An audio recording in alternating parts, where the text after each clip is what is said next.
দেশে অস্থিতিশীলতা সৃষ্টি করতে সাম্প্রদায়িকতা ইস্যুতে নতুন ষড়যন্ত্রের অভিযোগ তুলেছেন বিভিন্ন রাজনৈতিক দল আর খোদ সনাতন ধর্মাবলম্বীদের অনেকেই। অভ্যুত্থানে শেখ হাসিনা সরকারের পতন ও দেশ ছাড়ার পর রাজনৈতিক অস্থিরতাকে পরিকল্পিতভাবে সংখ্যালঘু নির্যাতন বলা হচ্ছে। আবার পূর্ব শত্রুতা ও জমি জমা সংক্রান্ত বিবাদকেও অতিরঞ্জিত করে প্রচার করছে বিদেশি কিছু মিডিয়া। আর দেশে যারা এই ইস্যুতে আন্দোলন করছেন তাদের বেশিরভাগই জানেন না সংখ্যালঘু নির্যাতনের সঠিক তথ্য। মিরাজ হোসেন গাজীর রিপোর্ট।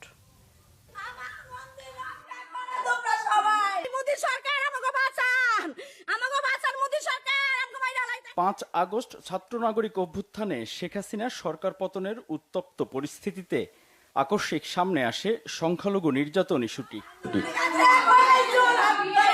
সামাজিক যোগাযোগ মাধ্যমে পোস্ট করা আতকে ওঠার মতো কিছু ভিডিও পুঁজি করে বাংলাদেশকে সাম্প্রদায়িক দাঙ্গার দেশ হিসেবে চিহ্নিত করার মিশনে নামে ভারতের কতিপয় মিডিয়া ও বিশেষ মহল। সংবিধানের রক্ষণ সমর্থন। এরই মধ্যে 8 আগস্ট অন্তর্বর্তীকালীন সরকারকে শুভেচ্ছা জানাতে গিয়ে ভারতের প্রধানমন্ত্রী নরেন্দ্র মোদী এক্স বার্তায় গুরুত্ব দেন সংখ্যালঘু নির্যাতন বন্ধ এবং সাম্প্রদায়িক সম্প্রীতি বজায় রাখার উপর। এমন বাস্তবতায় রাজধানী সহ দেশের বিভিন্ন জেলায় সংখ্যালঘুদের নিরাপত্তার দাবিতে শুরু হয় বিক্ষোভ।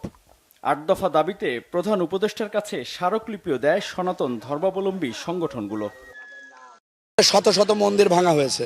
একটু যদি কয়েকটা সুনির্দিষ্টভাবে একটু কয়েকটি জেলার কয়েকটি মন্দিরের ঠিকানা, সব জায়গায় এরকম ঠিকানা তো কোন কোন মন্দির দিচ্ছে আমরা এই দেবাশিস ওটা বের করেন তো।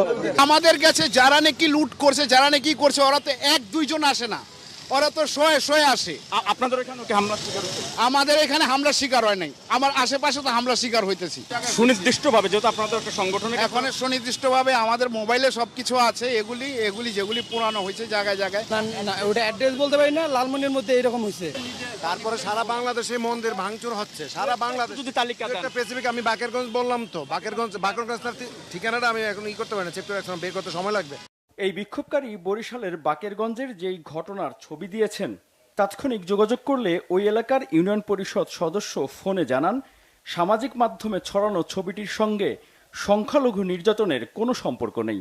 আরে মন্দির নিয়ে না, জমি জমা নিয়ে ছিল, ভুল বোঝাবুঝি একজনের সাথে সেইটা নিয়ে হয়েছিল। মন্দির না তো, মন্দিরই তো নাই অনেক। তাহলে ওই যে ছবিটা তো মন্দির বাসার ভিতরে ছোট যে করে না, ছোট নাই বাক্সের মতো। বরিশাল বিশ্ববিদ্যালয়ের সমন্বয়কারীকে আসছিল ঘটনা শুনিয়া, পরে দেখছে না যে ঘটনা এটা না।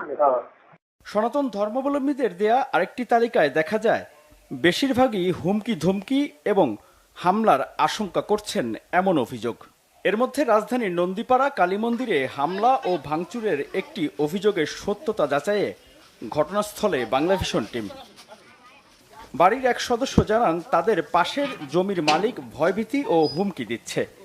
তখনও মন্দির ভাঙচুরের বিষয়ে কিছুই বলেননি তিনি। আমাদের কিনা, মানে এটা আমার বাবার কিনা, আর এটা হইলো আমার বাবার, মানে বাবার বাড়ি, হ্যাঁ পৈতৃক সম্পত্তি। উনি কি বলে এটা উনিও কিনছে? হ্যাঁ, পরে উনি এটা ভাঙচুর করে নিয়ে গেছে, তারপরে এরকম অনেকবার ঠেট দিতেছে।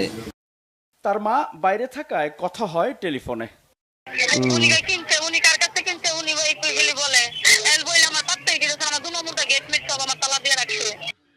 জমি নিয়ে যার বিরুদ্ধে অভিযোগ ঘটনাস্থলে আসেন তিনিও। না এটা একদমই মিথ্যা কথা, বানোয়াট। এরা আমার বাড়িটা ভাঙচুর করছে, ভাঙচুর কইরা আমার বাড়িটারে এরার বাড়ি দেখাই দিয়া সারা বাংলাদেশ তথা বাংলাদেশের বদনাম বা ইন্ডিয়ার কাছে বাংলাদেশ ছাত্র সমাজের বা বর্তমান অন্তর্বর্তী সরকারের বদনাম করার জন্য তারা এই কাজটুকু করছে। প্রতিবেশীরা জানান ঝামেলাপূর্ণ জমির পাশে একটি পারিবারিক কালী মন্দির আছে, তবে হামলা ভাঙচুর হয়নি। আর এই যে মন্দির ভাঙছে এটা মিথ্যা কথা।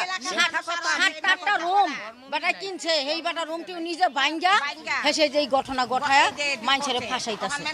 আমি একটা মহিলা মানুষ, আমি হিন্দু না, হিন্দু কিন্তু আমি ওর কথা অবশ্যই কমু। যে একটা ভিডিও ছাড়ছে পুরো নেট দুনিয়া তামা বানা ফেলাইছে, মিথ্যা একটা ভিডিও। আপনি যান, যা দেখবেন ওর মন্দিরে একটা কিচ্ছু নষ্ট হয় নাই। এই প্রতিবেদনের শুরুতে দেখানো ভিডিওটি যে এই বাড়ির, তখনও তা জানা ছিল না।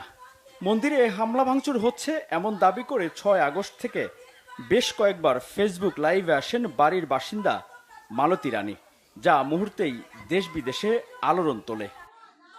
আমার মন্দির রক্ষা করো তোমরা সবাই।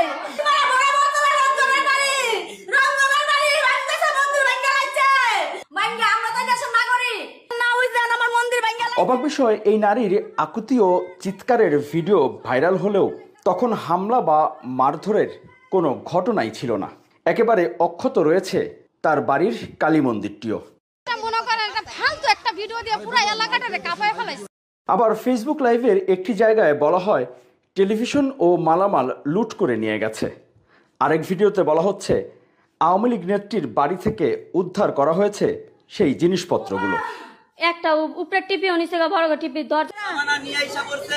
হ্যাঁ, সব হইলো আওয়ামী লীগের লোক, এইগুলো হইলো আওয়ামী লীগের গডফাদারের ম্যানেজার। হিন্দু সম্প্রদায়ের নেতৃস্থানীয়রা জানিয়েছেন শুধুমাত্র সংখ্যালঘুদের ধর্মীয় উপাসনালয় টার্গেট করে কোনো হামলার ঘটনাই হয়নি। রাজনৈতিক বা পূর্বশত্রুতার জেরে কিছু বিচ্ছিন্ন ঘটনা সাম্প্রদায়িক সহিংসতা বলে অপপ্রচার চালানো হচ্ছে। পাশে আমাকে হিন্দু পর আছে, হিন্দু পরও বিন্দুমাত্র কোনো ক্ষয়ক্ষতি হয় নাই, তাহলে আমরা হুদয় একটা মিথ্যা কথা বলবো? এটা তো আমার বিবেকে বাঁচাতে আমি পারবো না। বিএনপির লোকেরা আমাকে কইছে আপনার বিন্দুমাত্র সমস্যা হলে আমাকে জানাইবেন। সেনাবাহিনীর লোক ওনারা আসতেছে, ভালো আছেন কি? আপনার ঘর স্যার ভালো আছে, আমাকে এখানে কোনো রকমের অপ্রীতিকর ঘটনা ঘটে নাই। এদিকে সাম্প্রদায়িক সম্প্রীতি বজায় রাখতে দেশের বিভিন্ন ধর্মীয় উপাসনালয়ের নিরাপত্তা নিশ্চিতে পরিদর্শন ও নিয়মিত খোঁজ খবর নিচ্ছেন রাজনৈতিক দলের নেতারা। মিরাজ হোসেন গাজী, বাংলা ভিশন, ঢাকা।